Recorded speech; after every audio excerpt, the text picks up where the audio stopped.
Today you are going to learn how to switch from Xfinity to Mint Mobile. So let's get started. First, check if your phone is compatible. Use Mint Mobile's online compatibility checker to confirm your device works on their network. Then choose a Mint Mobile plan. Select the plan that fits your usage. Many people start with a 3-month introduction plan to try the services. Then gather your Xfinity Mobile account information. This includes your account number. You can find it in your Xfinity Mobile bill, online account, or by contacting their support. Then you will require a porting pin. For this, go to Xfinity Mobile and here choose devices. Then select the line you want to transfer. Then you can also request your port out pin, which is sent by text. Billing zip code. Use a zip associated with your Xfinity Mobile account.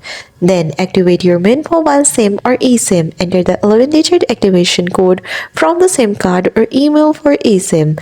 Then choose transfer existing number. During activation, you have to provide your account number, porting pin, and billing zip code. At last, wait for the number transfer to complete. Most transfers complete quickly, but it can take a few hours. Your Xfinity mobile line will deactivate once the transfer is finished. And that's all. That's how you will be able to switch from Xfinity to Mint Mobile.